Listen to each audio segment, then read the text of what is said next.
की बात है फेस से तो बुझा रहा है कि डिमांडे कर रहे हन। वाह हाँ तो बड़ा बढ़िया फेस रीडर भ गेलो हन। अरे आई कैन फेसबुक पर में बैस के सब फेस रीडर भ गेले की करबे।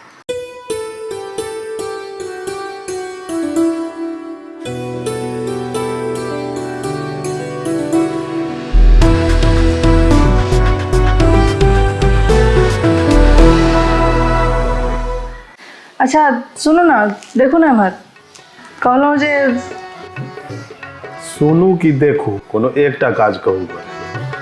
अरे वह कहलो जे माने सुनू देखो लिया मोटा मोटी सुनू अहाँ कहलो जे ग्रुप के किछ महिला लेडी सब छै वो सब ना शिमला मनाली जा रहल छै तो जा दियो।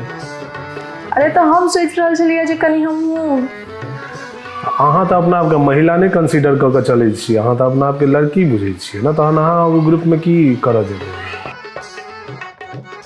हाँ तो हमारे सबके जे लड़की वाला ग्रुप छै लड़की महिला सब एके भेले ना ओते अहाँ झूठे की भरिएने छी। देखो अहाँ बजट के चिंता नहीं करू हम अपन सेविंग में से देख लेबै। अहाँ खाली हमर जाए आवे के फ्लाइट के टिकट आ ओतऽ जे हम स्टे करबै जे होटल में ओकर खर्चा कनी जे अहाँ देख लीतिए। तो हमहूँ चाह रहल छलिए जे हमहूँ कनी पहाड़ी प्रदेश सब घूमि ली बस हेल्प ला कहि रहल छी। अहूँ मने किछ बात कर रहल छी। एक तो ई घूमनाई बेकार वाला काज भेल ऊपर से ओहो में पहाड़ी स्थान पर में गेनाई ई कोनो बात भेल। अखन कोरोना खत्म नहीं भेले सौंसे पूरा टूरिज्म इंडस्ट्री एकदम ठप पड़ल छै कतौ कोनो होटल नहीं बुक भऽ रहल छै। ई फ्लाइटों में ई 2 गो डोज लिया तो RT-PCR कराओ तो ई कराओ उ कराओ 75 गो नट खेला छै कहाँ अखन अहाँ ई सब करे ले जेबै। ई पहाड़ी स्थान सब पर में कहूँ घूमे ले जाए पैर पिछड़ जाए आ भट द मुँहे बड़े खसब आ मुँह कान फूट जाए ओहि काल में हम काज दै ले नहीं आब कत सब घूमनाई रखले रह जाए। ई पहाड़ी स्थान सब दूरे से देखे में नीक लागे छै पेंटिंग में नीक लागे छै फोटो में नीक लागे छै लोग कहे छै कहानी खिस्सा में नीक लागे छै। लग जाकर देखला से खाली वह पत्थरे पत्थर रहे छै फालतू के पहाड़ी स्थान अहूँ के मोन मने स्थिर नहीं रहे एहन एहन मोन करबे किया करे जे पहाड़ी स्थान पर घूमे ले जाए स्थिर से बैसू। यो हमर मोन किया नहीं स्थिर रहत हमर मोन स्थिरे अछि। अहीं तखन से बिना मतलब के बात सब केने छी जे मोन खराब भ जायत तो पिछड़ जायब तो एना भ जायत तो ओना भ जायत। तो हम तो खाली एक बार कहलो जे कनी जैतिए घूमल आ देखतिए पहाड़ी सब की सोचते हमार फ्रेंड सब कते बेइज्जती हेते हमर से कनिको आगे आइडिया है अगर हम नहीं जेबे त। लेकिन नहीं अहाँ के मोनक आगा दोसर के मोन के कोनो मोजर छै अहाँ बैसल रहू अहिना हम लेकिन आगे एक ने एक दिन जाकर देखाब अपन सेविंग मनी से अपन फ्लाइटों के टिकट बुक करेबै आ होटलों के खर्चा निकालबे बहुत जल्द देखते रहू अहाँ।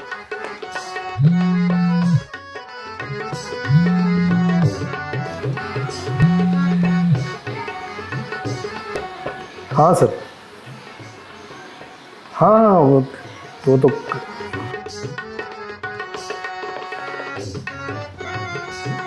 अरे अरे सर इसमें मैं ठीक ठीक जी जी जी sir okay sir okay okay नहीं एकदम मैं रेडी हूँ सर मैं रेडी एकदम। अरे सर इतनी बड़ी बात मेरी क्या जरूरत है उसमें मैं कहाँ नहीं लेकिन मैं रेडी हूँ मैं रेडी हूँ बिल्कुल एकदम एकदम सर जैसा जो कहिए सर ओके सर ओके जी जी जी सर जी एकदम एकदम मैं पूरा प्रिपेयर्ड हूँ मैं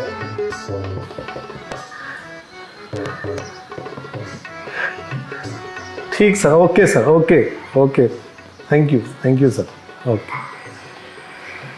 हाँ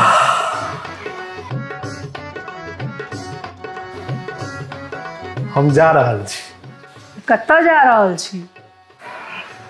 अरे हम की कहू अहाँके हम कत्ता जा रहल छी हमरा तऽ कहले नहीं जा रहल अछि। अरे ऑफिस के बहुत जरूरी मीटिंग है, तो हमरो में कल के जो हमर रहना जरूरी है, तो अब हमरा जाए पड़ते ना। लेकिन आगे काज तो वर्क फ्रॉम होम चल रहा है, तो कत जा रहा छी? अरे मीटिंग बाहर भ रहल छै, तो फिर जाए पड़ते ना बाहर। अहाँ बुझ नहीं रहल छी, अहाँ कह दियो अपन सहेली सबके जो हम जा रहल छी, अहाँ के बेइज्जती नहीं हैत। हम एहन जगह जा रहल छी जे अहाँ। लेकिन कौन ठाम से तो कहियो। हम की कहूँ कोन ठाम जा रहल छी, बहुत अलग जगह छै, अलग प्रदेश, डिफरेंट एकदम। हाँ बुझियो ना से। अरे की नाम छे जगह के, कौन ठाम जा रहल छी कहियो ना। अरे की कहूँ की नाम छै, हाँ तो बुझियो जे हम पहाड़ में जा रहल छी, हिमालय में, हिमालय के गोद में। क्या नेपाल जा रहल छियै की? अखने किछ देर पहिने अहाँ पहाड़ी जगह के नामो नहीं सुना चाह रहल छलिए, अखने अहाँ पहाड़ पर जा रहल छी घुमा अपने। अहाँ के तो खाली लऽ दऽ के एकटा नेपाले के जगह नाम सुझाइत अछि। अरे हम पहाड़ी के नाम नहीं न सुना चाहे छलिए, लेकिन हम पहाड़ पर जा रहल छियै, पहाड़ी पर नहीं। पहाड़ी या पहाड़ में कनिकबो अंतर छै कि नहीं, की बुझै छियै अहाँ? ये तो अहीं कहू ना कौन पहाड़ पर जा रहल छी। यो पहाड़ के असल सगरमाथा तो नेपाले में ना छै, माउंट एवरेस्ट। तो अहाँ के नेपाल के नाम सुन के एते झड़ किया पड़ जाइए कान में?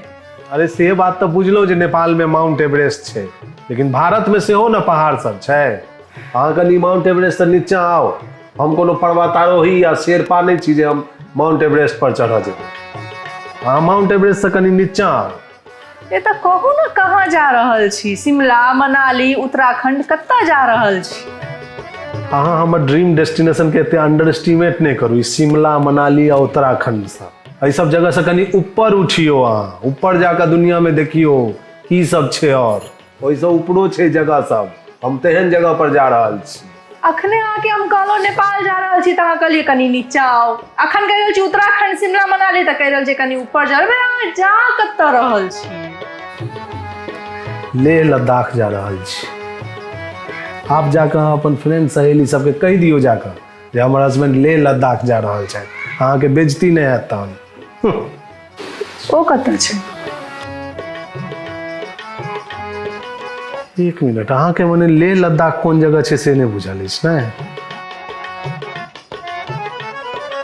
मने हम एहन कनिया साथे अपन जीवन बिता रहल छी जिनका लेह लद्दाख की छै से नहीं बुझल छै। मने हमर जीवन असफल अछि, हम बेकार जी रहल छी। ई पृथ्वी पर से हमरा क्विट कऽ जेबाक चाही, निकलि जेबाक चाही हमरा ई पृथ्वी पर से। यो एहन कोन ई जगह छै लेह लद्दाख जे हमरा नहीं बुझल रहते तो अहाँ के जीवन असफल भ गेल? अच्छा चलो मान लो जो बड़ी इंपॉर्टेंट जगह हेते लेह लद्दाख। हेतै नहीं छै इम्पोर्टेंट। अच्छा ठीक है, चलो मान लो जो बड़ी इंपॉर्टेंट जगह छै लेह लद्दाख, लेकिन ऐसा हमर फ्रेंड किया डरा देते अहाँ के गेला से? ई तो वह बात भ गेले जे अमृत अहाँ पीबे, अमर हम भ जेबे। भइए जेबे अहाँ अमर, अहाँ हमर अर्धांगिनी छी, हम अमृत पीबे तो आधा अमृत अहूँ के न लागत। ओ तहन तो हम विष पीबे तहन तो अहूँ के लागत। से एक बार ट्राई करके देखियो, विष पी कर देखियो, एक बार पता चल जाए। हाँ ठीक ठीक बताओ, जहाँ कत्ता जा रहल छी, लेह कि लद्दाख? हम दुनू ठाम जा रहल छी, लेह लद्दाख में छै। तो लद्दाख कत्ता छै? अखने किछ दिन पहले लद्दाख यूनियन टेरिटरी बनले से अहाँ के नहीं बुझल अछि की? अहाँ के हमरा पूरा मैप खोल के बुझाबऽ पड़त। अहाँ मैप लाओ, लिया ना गूगल मैप खोल कर दै छी। गूगल मैप के चक्कर में फसल रहब तो अहाँ के किछ नहीं समझ में। ओरिजिनल नक्शा लाओ, मैप एकदम, तहन अहाँ के हम बतबै छी ठीक से। गूगल मैप के चक्कर में पड़ल छी अहाँ। हाँ ई देखियो, हैये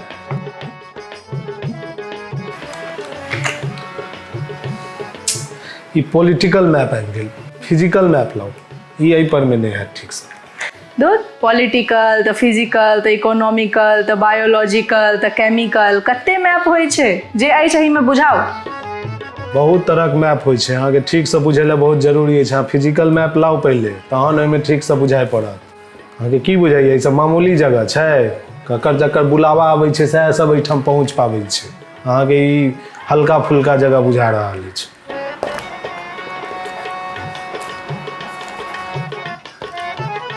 हाँ ई भेल। आब एहिमे अहाँ तकियो ले ठीक से लाओ, मैग्नीफाइंग ग्लास लाओ, तखन अहाँके बुझाइ पड़त एहिमे।